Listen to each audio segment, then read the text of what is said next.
Hello and welcome back to Void Dreaming. We will be continuing where we left off, which, if you recall, is after basically walking in with Bronca to witness Zuberi and Kaylia having a little spat about the whole issue with what's going on with Anwell and the possibility that you're being followed by pirates who want Anwell. And you really don't know why they want him. You just know that it's very dangerous to have the guy on board, and Kaylia is advocating for finding a solution to not have him on board anymore. And despite the fact that I would be very willing to press the option to space Anwell, it seems that we're not going to be able to do that anytime soon. Such a missed opportunity. Just to have a completely different route where Anwell is no longer in the ship and nothing that is happening right now is happening. But anyways. But yeah. Kaylia and Zuberi got into a fight, and Kaylia said something bad, and Zuberi did not appreciate that and put her in her place. And now Kaylia was teaching Rail how to use the weapon system, and basically it does make sense to have somebody, the only person on the ship that is part of the crew, that doesn't have any assigned station in order to man the weapons, because I mean, like, really the only other person or person that fits the category of crew member would be Oba, but Oba is the ship, so like, you know. Plus Kaylia doesn't trust Oba, I think, or doesn't trust her as far as she can throw her, and considering that she is a ship, she probably can't throw her that far. Anyways, but yeah, we're about to go to Bromm's little game night, so yeah, we have that to look forward to. Anyway, so yeah, without further ado, let us continue Void Dreaming. You follow Bromka off the bridge and down the main corridor. There is a distinct bounce in the bear's step. So, what sort of games should I be expecting? Bromka gasps as he turns back to face you. He continues to make his way down the corridor, albeit backwards. Did I not see? So far, all I've got from you is that it's fun, and who's invited. Nothing else. He winces and nods as he turns back forwards again and leads you around the corridor towards the rec room. Adventures of Aloveri. You've heard of it? You nod along as he pauses at the door to wait for you. Sure, it's pre-Ascension fantasy game. I've seen plenty of VSims that really bring it to life. Oh, we don't do it with VSims. We do it the way that the game was played before the Ascension, for the most part. The most part? He nods as he opens the door and waves you inside. When it started, it was all in the mind of the players. They've had to imagine everything. Now we can use a standard MMI to convey mental images directly onto a holographic field. You blink as you follow the bear inside. No one else seems to have arrived yet, save for Talmody. She's plugged into her usual interface chair, and you wonder if she'll disconnect for this game night. If we can do that, why not just use a VSim? Have us really embody the characters we play as? It's just personal preference. Miz would be into it, but both Zuberi and Talmody like the lower tech approach. And you? He grins. If I could, I'd play with paper and stylus and physical dice. I have, in fact, although not for many years. Wow, you must have really liked this stuff. It was good enough for the people at the time, and it's a testament to how good the game is that it can still be played like that. He frowns and shakes his head. Even if the older versions of the rules can be, odd. Odd? Don't even get me started on negative defense values. Mais third now, achana. He shakes his head and groans, but relaxes considerably as he turns on the sound of footsteps. You follow his gaze to see Zuberi and Miss entering the rec room, all smiles. Friends, welcome. My, you're more excited than usual. He's always this excited for game night. No, Miss is right. Tonight is a special night because we have fresh blood. He waves a paw to indicate to you, and Zuberi's grin could have just about matched Bromka's. Miss smirks from behind folded arms. Oh, you poor thing. Well, that should make things a bit more interesting. Has Bromm told you much about what we do? You glance at the bear and he nods with a grin. They can explain more. I would like to get changed before we begin. This is no time for a uniform. You laugh as Bromm grins, boots thudding heavily on the floor as he runs out of the room again. Okay, well, he's given me the basics, sure, though I don't think that I've ever played Alovari the way that he described it. Zuberi steps up a little closer with a nod. It was a lot for me to get used to for the first time. That would be because you're far too old for this sort of thing. The captain scowls as Miz smiles back at him. I think Bromm said that this was an ageless thing. Oh, of course. Silly me. With a roll of his eyes, Zuberi turns back to you with a smile. We connected our neurals to the holo projector and use it like an interface. It handles all the game mechanics for us, which leaves us far more time and attention to use for our character interactions and roleplay. I'm still trying to get the hang of it. Miz really likes getting into character. Now that I know that you're joining us, I'm really interested to see how you settle into things. Honestly, right now, so am I. Don't let the captain's expectations put you off, Rail. Instead, be worried about how I'll judge your performance today. He's right. Miz is pretty harsh that way. I'm harsh because I care. Sir? Zuberi chuckles, and Miz starts to smile as well as Bromka rushes back into the room. He's panting slightly, but he definitely got changed far quicker than you expected. He must really be eager. He makes his way down into the recess area and begins entering commands into the holo projector. Did anyone hear if Tomini was going to join us today? She bowed out first early, to get some rest before coming back on second. I think it's just so that she wouldn't miss this. Good. It's always less fun when she doesn't make it. I was rather hoping that she'd be up for this. Me too, but that's her call. The captain nudges you with an elbow. But at least we've got an extra anyway. This should be a great time. That's my hope, too. The captain grins wide at you. It's clear that he's been looking forward to this, and far more than you might have expected. He leads you down to the recess floor and the projector couch. You watch as Zuberi and Miz settle down at different spots on the couch while Bromka continues to work at the projector. Miz brushes aside the feline plush, earning a growl from Zuberi that he misses completely. So I've heard of Adventures of Alovari, but I've never played. What exactly is the whole point? Fun. The cheetah smirks, but Zuberi shakes his head.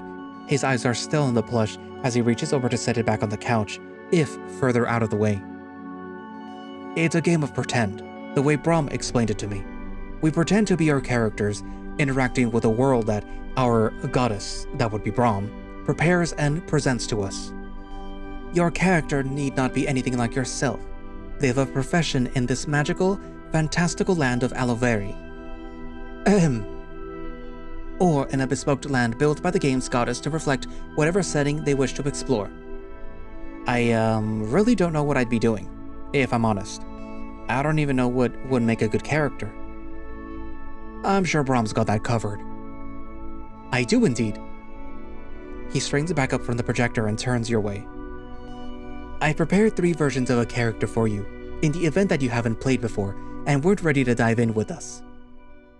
Fortunately, our other players are experienced and they have their characters and roles down to a fine art by this point.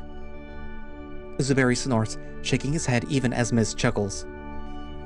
Our illustrious captain still isn't all that great at slipping into character by his own reckoning. It's just embarrassing, that's all. I'm nowhere near as good at this as you, Miz. True, but you are learning. This is the important part. The 4 of you look up as Tolmany makes her presence known. The Saib is on her way over to the couch, and she nods at you as she steps down into the recessed area. Good evening, Ro. I am pleased that you have chosen to join us. Hey, Tolmany. Me too. Hope that I don't make a fool of myself. I am confident that, should you do so, you will at least be a spectacular fool. Well, that would certainly convince me. Bronco just chuckles and shakes his head as Tolmany also takes his seat. So, you're feeling good enough to join us? The Scythe nods slowly. I do, thank you. The captain was kind enough to grant me the chance to leave shift early to ensure I am sufficiently rested. This evening will doubtless be most engaging. I am glad to hear it. He certainly sounds it. The bear reaches down to a cable hanging out of the projector and draws it further from the machine, plugging it behind one ear into his MMI.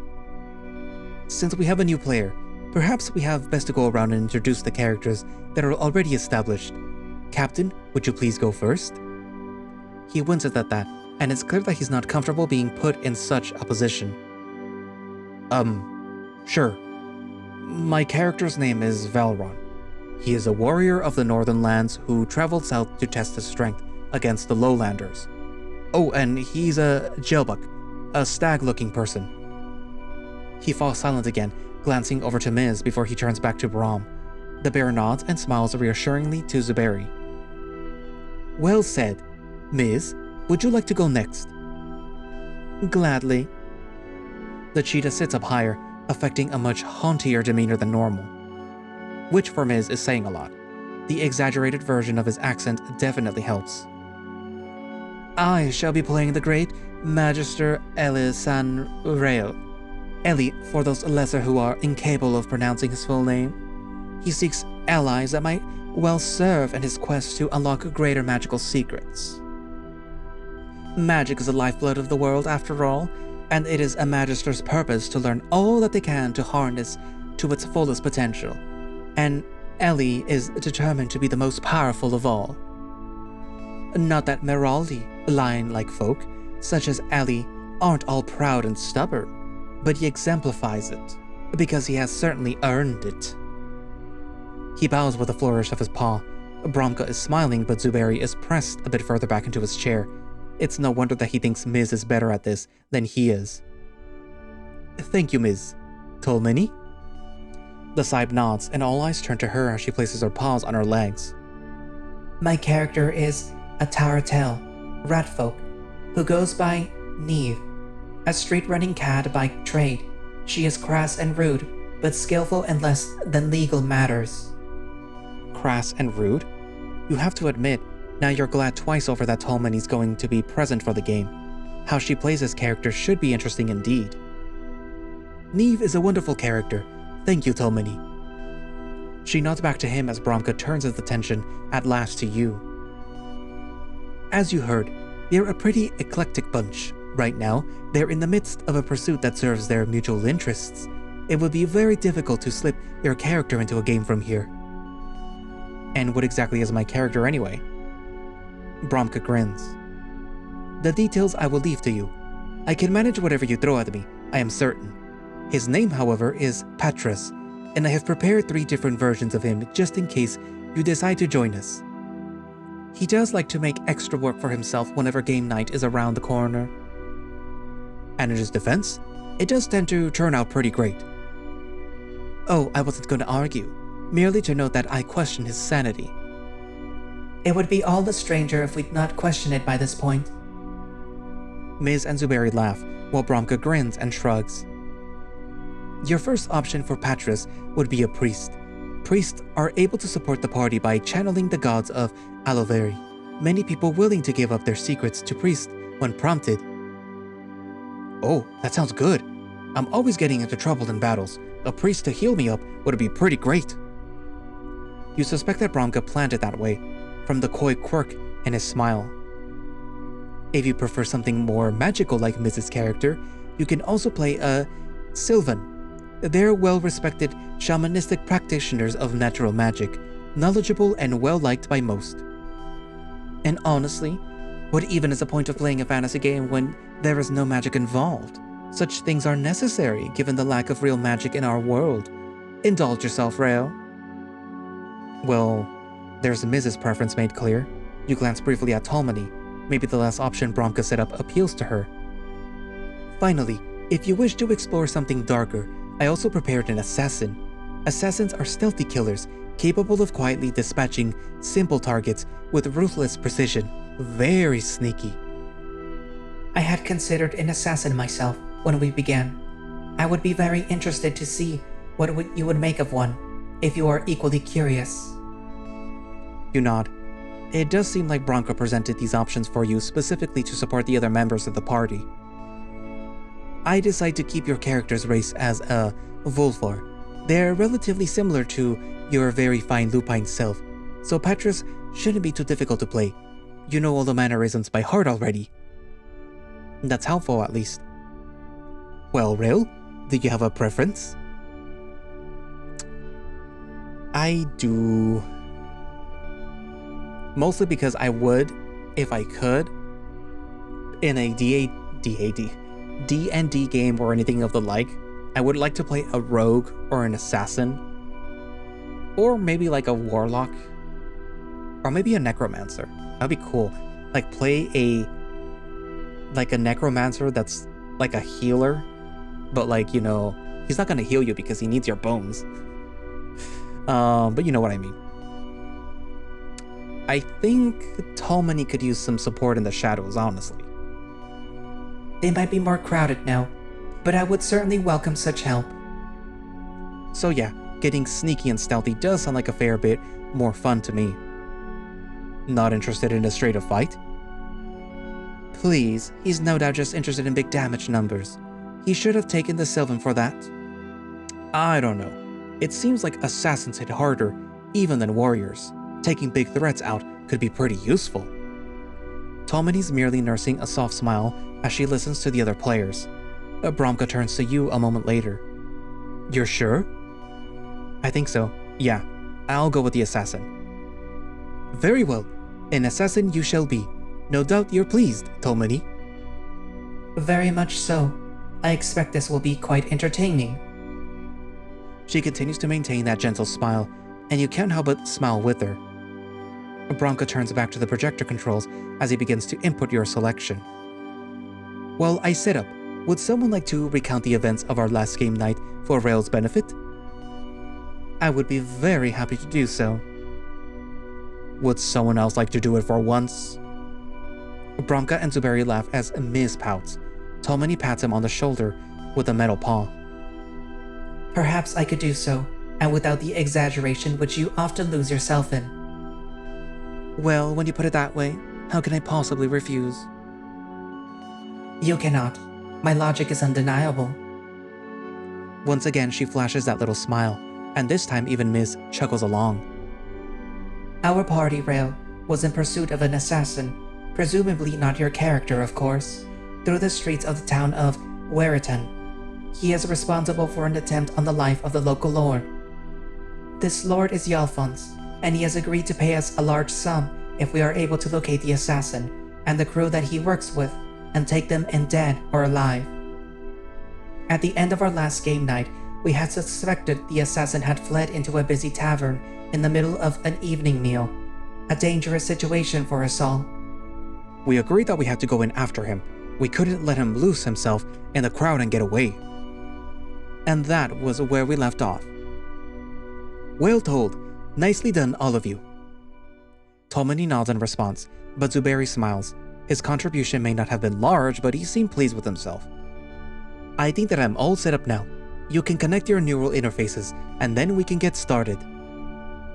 You watch for a moment as the rest of the group do exactly that, drawing long cables from the projector and connecting them to their MMIs. You do the same and sit back on the couch.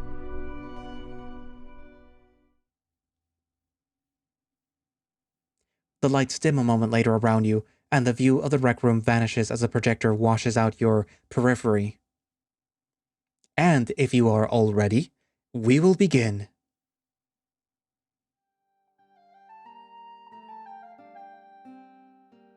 The lights come on slowly, revealing the tavern of the game world washing out the rest of the room. The projector hums, laying the busy scene over the AV field around the couch. It wraps all the way around, like the couch has been dropped right into the middle of the tavern itself, like you've been settled neatly into Bromka's fantasy world. The theater of the mind, amplified by the technology, but not outdone by it. A nice middle ground between Bromka's preference and Miz's. If you had to guess, you decide that you liked it. Velron, Ellie and Neve, you burst into the front door of the tavern. It is bustling, full of people sitting down and taking their evening meals in good company and high spirits. A gelbuck, much like a Valron, slings drinks from behind the bar with a cheerful smile. Is there any sign of our quarry? You watch as a rolling number ripples in the corner of your view before settling down to show a dull red digit. Not from what you can tell. If the assassin is here, you cannot see him. He cannot have gone far. The voice Miz puts on for his character is a little deeper than his own, but it leans hard into his aristocratic heritage. You can immediately get a sense for how Eli sees the world around him. We will find him, don't worry. Zuberi's voice for Valron, however, is essentially just the wolf's own voice, albeit a little less sure of himself. You cannot but smile. You doubt that nervousness is the character's doing. As they speak, I'm going to start to sneak around the taverna floor. Of course, your smaller frame lets you weave amongst the patrons with relative ease. You go relatively unnoticed by the tavern's patrons. At least until you, distracted for a moment by what you think might be the assassin you seek, bump squarely into the backside of another figure. Rail, this is your character, Patras. You feel a small impact against your back, and turn about. Talmany, does Knave make any effort to hide herself? No, it is too late for such things. Your eyes widen as a bombastic voice then emerges from Talmany's muzzle that you would never have expected. Oi, watch where you're going, tall boy. It takes you a moment to realize that both Zuberi and Miz, and after a moment you notice Bronca too, all staring at you with grins on their faces. Talmany's expression remains even, despite the boisterous tone that she projects.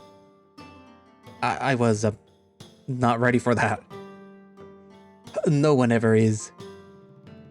I hope I have not upset you. No, I just... Wow. Okay, you clear your throat as you try to affect a voice that's just off your base, that you think that you might match the party's general energy. I'm sorry, little miss.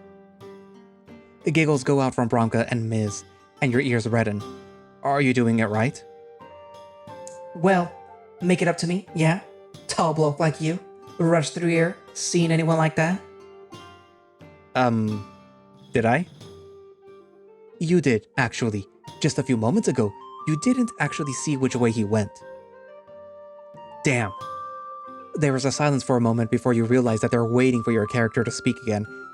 Burn it, you're just going to embarrass yourself at this rate. Sorry to disappoint, no. I mean, yeah, actually. But I didn't see which way. Is that, okay? That's great. Well done, Rail. A very good start. We laugh because it's nice to be on the other side. And because it's funny. You roll your eyes as they chuckle. I'm going to pull Ellie along and try to find Neve. Can I see her? You can, actually. She seems to be talking to a tall Volfar. He seems to be dressed in tight black leathers, though you can't make out the details of his face under the hood. Well, nice that you got an idea what your character is meant to look like now. You can work with that. Patras, you can see the stag in heavy armor making his way through the crowd towards you. He's not dressed like the city guard, and he seems to be dragging a lion magister along behind him. Meraldi, Magister. I'm trying to make it easier for Rail. Oh, right. Sorry. You roll your eyes as Bronco nods to you. Friends of yours, little one? Call me little one again, and you'll be picking up your teeth when I'm done with you. Again, the other players laugh, and you can't help but smile. My mistake. Neve? Making friends? I certainly hope not. Ain't nothing to worry about, Eli. Ellie. It's what I said. At least make some effort to show me the respect that I'm to be accorded. I beg you. Sure, once you earn some, or buy it. Or just beg better. Zuberi and Bronca laugh, and you join in. They do seem to have a fun dynamic already. You almost feel bad for stepping into the middle of it. Still, you were invited here to get in the middle of it. Maybe you should try? Sorry, but, who's this person your friend was looking for? A killer most vile. took a swing at the Lord. Now we're hunting him down. You know, you could maybe earn a fair fistful of coins if you helped find him. He ain't taking from my share. That voice coming out of Talmany still hasn't sunk in yet. It's so completely unlike her. Favor with Lord Yalphonse, then? Useful, if you'd ever want a powerful ally in high places to get you out of trouble, friend. You're not wrong. Maybe I could help out, if you're willing to put a good word in. Good enough for me. And what do you say your name was, friend? Oh, I didn't. You can call me, Patras. Patras. Oh, you can call me Patras. Well, I'm Valron. The little one's Nave, and the mouthy one is Eli. Eli San Rayo, if it should please. Nice to meet you all. Likewise. But now we must find this fiend. The question is how? Any thoughts? The party falls silent as Bronco chuckles. Maybe you could propose a course of action? Well, I did choose a sneaky class. I mean, I am an assassin. And I'm supposed to sort of complement Talmany, who is a thief, I guess? Kind of. So, I'm gonna be sneaky.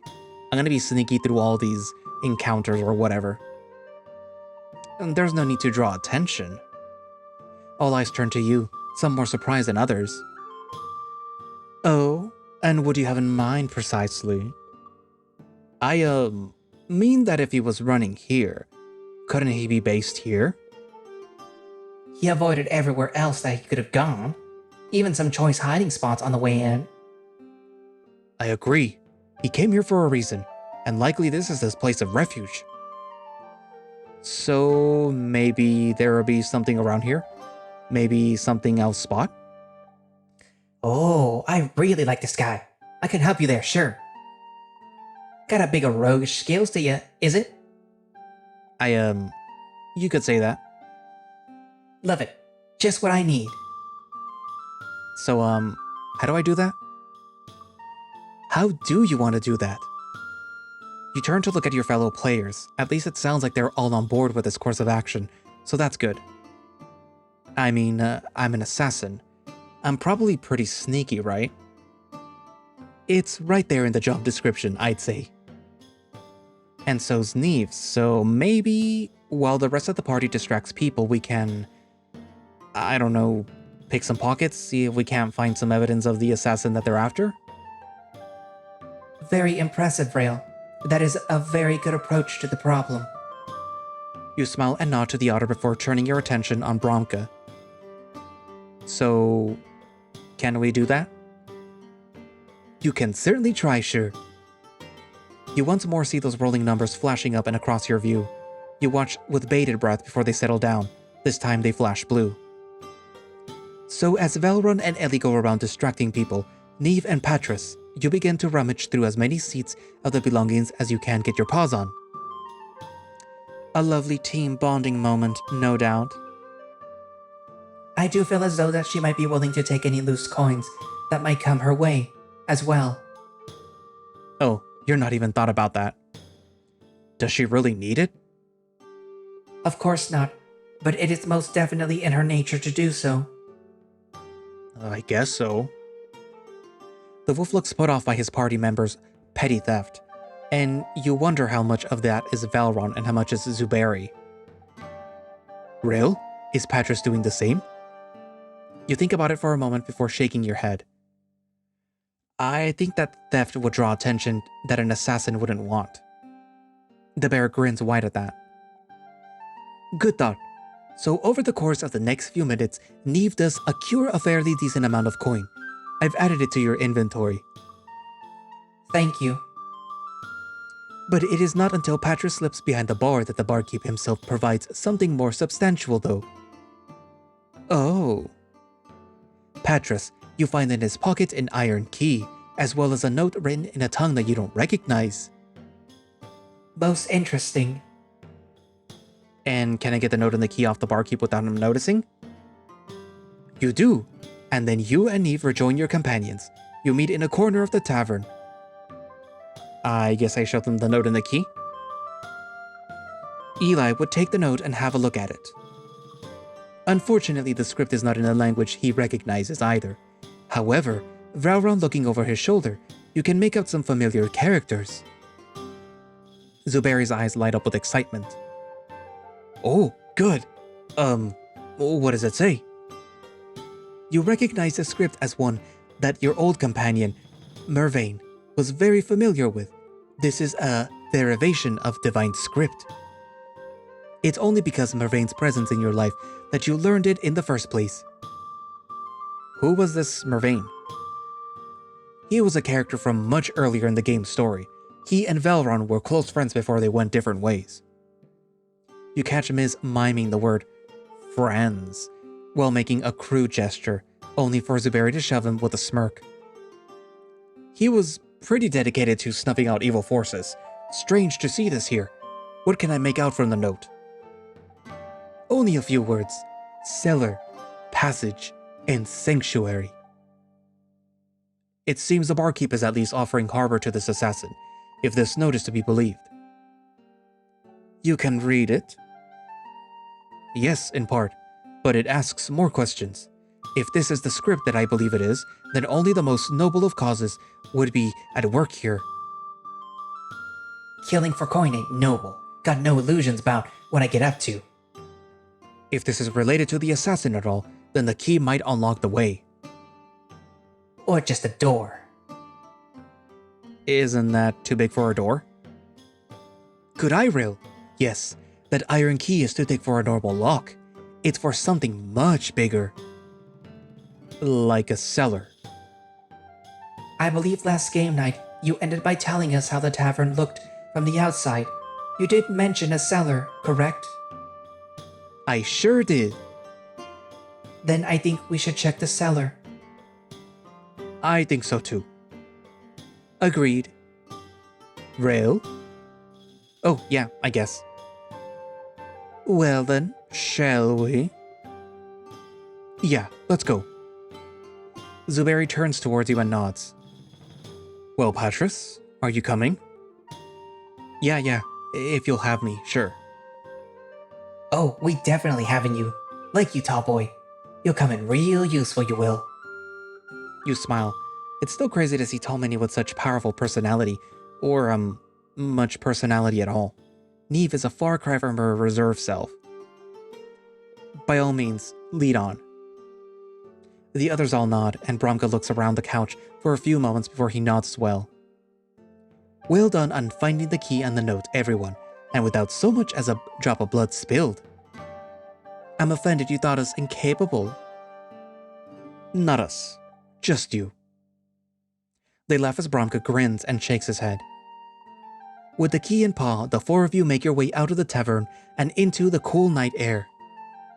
You locate the cellar within moments, locked tight. Does the key fit? Valron takes the key and inserts it into the lock on the cellar door. With a little turn, it clicks. The hatch is unlocked. The players are all smiling as Bromka explains what's happening, none wider than Miz. You look happy. Oh, this is going to go poorly. I'm looking forward to it. Miz is something of a masochist in games such as this. Pardon me, I am no masochist in any aspect of my life. Thank you very much. A hedonist, please, if anything. Perhaps you had best not challenge me to any games in future then. One day I will defeat you soundly. When that day comes and you are eating your words, I shall be most pleased. Then I will be grateful that such a day is yet far into the future. Hey? Hello? I love every game going on here now. Zuberi chuckles as Miz and Tolmany nod to him. Sorry, Bromm. Apologies. Alright then. As Valron opens the cellar door, you see not the short descent into a cellar that you might have expected. Instead, the way down is much, much deeper. It is lit by softly glowing magical crystals that line the walls, equally placed in to provide soft, dim white light. Does it look as though it is well traveled? The rolling numbers appear again before you, and it settles into a soft blue digit. It doesn't look well traveled, but you do see that the dust on the steps has been displaced, and recently. Someone's definitely come down here recently. Indeed, and from the displacement of the dust, Neve can conclude without relative certainty that someone came through here in a great hurry. Our assassin, I'd guess. I concur. So, we go down? That is a question for Alisan Rail. Miz groans as Bromka and Zuberi laugh. Yes, Rail. We continue down. Velron will of course go down first. I think Alisan Rail shall go next. I agree, and while Neve would normally take the rearguard position, I think Rail might wish Patras to have that honor. Sure. It is a tactical choice. Neve is a cad and less combat and oriented than an assassin such as Patras. If there is trouble, Neve is protected, and Patras is well positioned. Oh, well that makes sense. I didn't know this game was so tactical. I'll do my best. I'll be there to help if you need, Rail, don't you worry. So our marching order is Velron, Ellie, Neve, and Patras bringing up the rear. The players nod as Bromka grins. Very well. The four of you make your way down, and down, and down. The stairs run far further than any of you had expected. A regular cellar this is not. Been in a lot of cellars in your time, have you? Bromka smirks at Miz in silence before continuing. Anyone got anything on their mind while you all head down? Patras? You look up at Bromka and the bear's smiling. Nice of him to give you a chance to ask some questions. You've been feeling a bit lost through all of this so far anyway. So I gotta ask something. What exactly happened with this assassin that you're after? How'd this Janfons get you to go after him? Miss snorts. We were already in the Fair Lord's employ, as it so happens. We'd cut our teeth on some bandits raiding trade caravans in the surrounding roads. Nasty business, but it got us noticed by him. And his coin got him noticed by us. Neve, as you might have established thus far, is rather more mercenary than the rest of us. Just true to me nature, which is more than I can say for you, fancy boy. Elsa Ryan groans and rolls his eyes. You have him roll his eyes a lot, you know. Every character you play does it pretty often, now that I think about it. They do? I have also noticed this. I didn't know. It's fine. Miz rolls his eyes and throws up his paws. I'm sorry that I express my characters the same way that I express myself. Zuberi and Bromka chuckle as Tomini reassuringly pats the cheetah's shoulder. So you know this Yalphonse well enough at this point? Got a good read on him? Don't need to read. His coin spans the same as anyone else's. Long as he pays, I'll do what he says. Once he stops, I'm done. And, as you can see, Neve is possessed by far fewer scruples than the rest of us. Miz's voice for Ellie is still pretty taunt. It seems like the comment about the eye thing has actually bothered him. We know the rumors, we know the stories, and we know that it isn't the place of the lords to accommodate those beneath. But he's our patron right now. It wouldn't do to go against him. Oh yeah? What rumors? What stories? I'm, new in town. In the region. Nothing you need to worry your pretty head over, tall boy. We do the job, we get paid. We get paid, mind you. You get yours in with the lordship, but we get the coin, like we agreed. I wasn't arguing. Good. Yalphonse doesn't have the best reputation, it's true. It's said that he's a cruel lord, unsympathetic. Miss scoffs. And have you met many kind, sympathetic lords, my brawny friend? I can't say that I have. A distinct lack of sympathy tends to be the domain of the upper echelons of society, in my experience. Explains you plenty, don't it? Zuberi and Bromka laugh as Miz affects outrage. They aren't wrong, Patris, but Yalfon's reputation's a bit darker than most, and it isn't right to just slide past that. I wasn't entirely happy with taking on work for him in the first place. He's just the only one who's given us a chance to show what we can do, establish ourselves here. And coin is coin, and someone trying to assassinate a lord gives us a chance to earn a tidy sum, enough to sit up here for a good long while. Not to mention earn some serious notoriety of our own, gain some significant social capital, which we will also require for our goals to be met. Just as long as Patris' only interest is in the social capital. No one's taking your share, Neve. If only because none of us have a death wish. Glad we all got an understanding going. Silence holds on for a moment before Bromka nods, satisfied by the party interaction. When finally the three of you reach the bottom, you find yourselves standing in a small room before a large, ornate stone door. There doesn't seem to be any obvious way to open it. Are there markings? There are, and extensively. Unfortunately, these aren't writings that you recognize. But I recognize them, right? You certainly do. They are the same script as you found on the note. Not all of it is legible to you, but you can still make out parts of it. From what you can ascertain from the scripture and the architecture itself, this is no assassination hideout. It is an ancient temple. Interesting. Does anything stand out to Patris? Once more, the rolling numbers flash before your eyes. When it settles, it flickers red. Nope. Sorry, Rail. This isn't exactly Patris' area of expertise. Oh. It takes a while to get used to the way this works, Rail. You mustn't feel bad. Besides, whatever this place was, it is not what it is now. Maybe our assassins are just using it for refuge. He clears his throat. Well then, how do we get this door open? I would presume that there is some form of mechanism or such that might allow us access. Unless it's a barrier sealed up deliberately. Yeah, nah. That just sucked the fun right out of it. Velrun, you don't need to guess at all.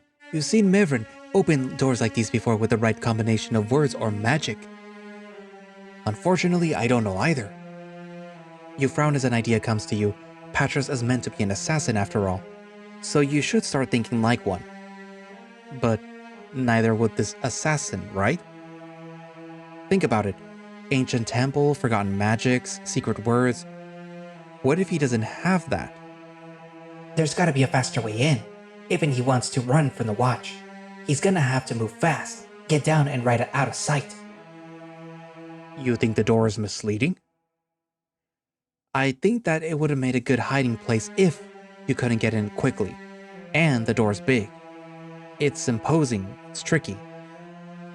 You look at Bronco to see the bear grinning. You describe the door. What about the rest of the room? Oh, very good catch. Do any of us see anything that stands out? More of those rolling numbers appear, but you can only see yours light up blue. Both Neve and Patris, you notice that the stone panels that comprise the walls on either side of the room are relatively featureless, but scratch marks on the floor are by one of them. A hidden door. Exactly. As you both head over, the pair of you grip the wall section and give it a tug. It slides away more easily than you'd expected, revealing a shadowy passageway that seems to curl up and around. You expect that it may lead you to the other side of the door. Probably couldn't get in the normal way and tunnel around. Great spot, you two. Very. You are all headed through the sacred passage and seal it up again behind you. It does in fact lead you around to the other side of the door. A simple and effective solution. You pass by two pairs of great marble columns before you come across a vast archway. Debris litter the area. Time has not been kind to this ancient place of worship. Ahead seems to be a wooden door, out of place for the aesthetic. You can only surmise that it's been retrofitted for the purpose of the assassin. Or assassins. The rest of the party look at you. You'll study them all in turn before slowly shrugging. What? Nothing. I just hadn't considered that there might be more. We've been thinking that it was a lone killer, but... Perhaps we should consider how we wish to deal with the situation, given the potential that this presents. I couldn't agree more. How would you like to proceed? Simply kicking the door in is unlikely to do us any favors. If we extend a paw peacefully, perhaps we can speak to our quarry. Coin's no good if we don't bring his head back. Talk's cheap, but won't get us what we're here for. I say we go slow, quiet, and make him the prey for once. But I'm concerned that if we just go in there, we could be walking into a trap or worse. We need more information before we just assault him. I don't know how much more information you're gonna get out from here. Well, you've got to decide. What's it gonna be? Sneaky, sneaky. Tomini's right, I think. If they're assassins, they're going to be ready for a frontal assault, and we probably can't trust a thing that they say. So we can't trust a word you say? Understood. You and Barry both chuckle as a cheetah throws you a cheeky wink. Clearly the optimal path forward is to sneak inside and to disable whoever is within. Lethally? Probably better not to, I'd say. Me too. If it's just the assassin, then bring him back alive to Yalphonse is probably worth more than bringing him dead. And if there are others, we may be able to establish a more favorable engagement than simply barging in with weapons at the ready. I feel it necessary to point out that we are not all masters of stealth here. You're talking about Valron. I'm talking very loudly indeed about Valron, yes. Get it? Loudly? Because we get it, Miz. You smirk as Uberi sighs. If we do get in there, it doesn't necessarily even need to come to blows. If the assassin isn't in there, maybe we can sneak past any sentries to get to him. Branka looks between the party members as a few of them nod contemplatively along. Is that the plan then? Sneak in and attempt to draw minimal attention to yourselves? I think that this is the most wise course of action. I'm good with it. It's worth a try. Miz? I suppose. Let us see how it goes. All right then. Once more you see those rolling numbers spin across your field of vision. Yours and Tomini's numbers both seem to be showing in blue, while Zuberi's number, much to his jubilation, comes up gray. Miz, however, turns red, his eyes widen in shock. Uh-oh. In case you didn't know, Rail, when a goddess says uh-oh, things are about to go very wrong. No, I guess that part, thanks. I'm simply... My word, these rolls have it out for me today, perhaps. I am quite stealthy under normal circumstances. Not here, unfortunately. Patras and Eve lead gently, slowly, and most importantly, silently opening the door to the room beyond. You find yourselves in a cozy, nicely appointed room, sitting area, bookshelves, tables, and chairs. It is all lit by the same arcane crystals that you saw on the way down. There are also about 4 Taratels, ratfolk like Neve, Rail. Lounging around, they do not seem to notice your initial entrance. Most of them are located near one end of the room. Through the nearby archway you can see bedrolls and beast furs, empty of people for the moment. It doesn't sound too important right now. Maybe, maybe not. There is another, more prominent accessway opposite where you enter this little hideout, however. Broad double doors that open outwards are wide open, revealing a long crystalline corridor. Excellent. Neve will motion for Patras and the others to follow her around the room, far from the other Taratels, and to that crystal hallway. We don't want to investigate where they sleep? Not with my role, we don't. Oh, right. Fair enough. You're delicately making your way around, with everyone doing an admirable job of keeping themselves silent, especially you, Valron. Well done. For once. Miz and Zuberi chuckle, but a look at Miz's face shows that he's waiting for something to go horribly wrong. It is when you're well into the room and halfway through the shadows to the other side that Ellie trips over his robe. There it is. Is there anything Patras can do to save him from alerting the rats? You could, but you'd be risking your own stealthy position. You look over and are met with Mrs. pleading eyes. Yeah, I think I'd better. Thank you, Rail. You do manage to turn around and quickly catch the falling lion before he can hit the ground. There is barely a scuffle from the impact, and you catch his gasp with your paw as you clap it across his muzzle. Oh, my hero. Just be careful you don't keep falling for me. Oh, you, so quick. And sure-footed. Shush. Do the Taratales look like they've noticed anything? Thanks to Patras' quick reflexes, they appear to have noticed nothing. Not a thing. You breathe a sigh of relief and grin wide. You're really starting to get into this. The rest of the trip around the crystalline passageway is without any incident. Neve slips past the door first, followed by Velron and Eli. Patras, stealthy master that he is, brings up the rear. Hear that, Rail? Stealthy master. The real shadows were the friends that we made along the way. The captain laughs as Bromka shakes his head. But you have indeed made it through without incident, and now, as you make your way down into the crystal passage, I think that is the perfect time for us to take a break.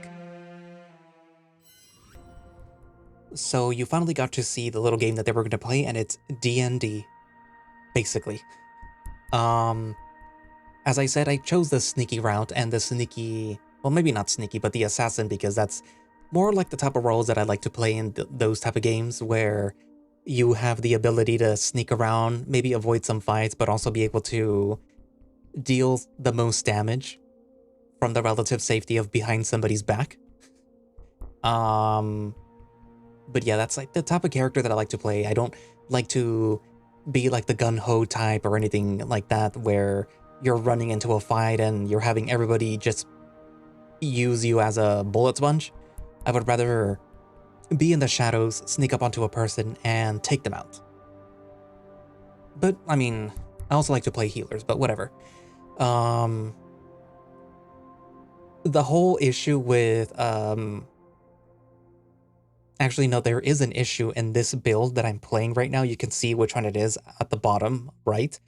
That has been fixed, but it's an issue that's gonna crop up later on, I think. Where if you do the sneaking that I was doing, it doesn't really count at the end, which when you see the next video, you're gonna see me going like, wait a minute. There's something off here because some of the text doesn't reflect the fact that I sneakied. Unfortunately, that was fixed in the new builds, but not in the one that I'm playing. So, yeah. All that sneaking for nothing. Anyways, interesting to see Tomini has like a different personality when she's playing these games. And the way that I pictured it, is you have Tomini who speaks in a very monotone voice, who is very calm and collected. And then you have like the other voice who's very boisterous, who's very like that. But the way that they would see it is you still see Tomini just looking calm and collected, but you see you hear the voice coming out of her mouth without making it very jarring, basically. That's the way that I was picturing it. Basically, but yeah, you know what I mean. Also, I was recording this really late at night, so by the time that I got to the D&D part and by the time that I got to the middle part, I was already like, oh my god, I should stop this. I should just go to sleep. But like, no, come on. There's just a little bit more. You can keep reading. And in reality, there's like an hour and 20 minutes left of me having to read. It's like, I should have just gone to sleep. It would have been better. The reading would have been better, I mean. But whatever. I read it, and what you heard is what you get. Anywho. I guess that's it. It is late right now when I'm editing this too, again, so whatever. there's more to the story that they're playing, so there is a little bit more, some twisting and turning, so yeah, you have that to look forward to. Anyway, so what do you think so far of their little D&D game? Would you be interested in seeing them do it again, or it's like, maybe once is enough? Write it down in the comments, and thank you all for watching/listening. If you would like to play Void Dreaming yourself, you can do so by going down to the link in the description, which should have a direct link for the itch.io page where you can download and play the game yourself. If you would like to support the project, you can subscribe to their Patreon, where you get earlier access to builds of Void Dreaming, and some other stuff probably. I don't remember. If you would like to support the channel, you can become a channel member, and you get earlier access to these videos as they're being scheduled. And what else? Oh yeah, Ko-fi and Throne. You know, season, giving, Christmas, buy me stuff. Well, you don't have to. Anyway, so I guess that's it for now, and I will see you guys in the next video. Bye-bye.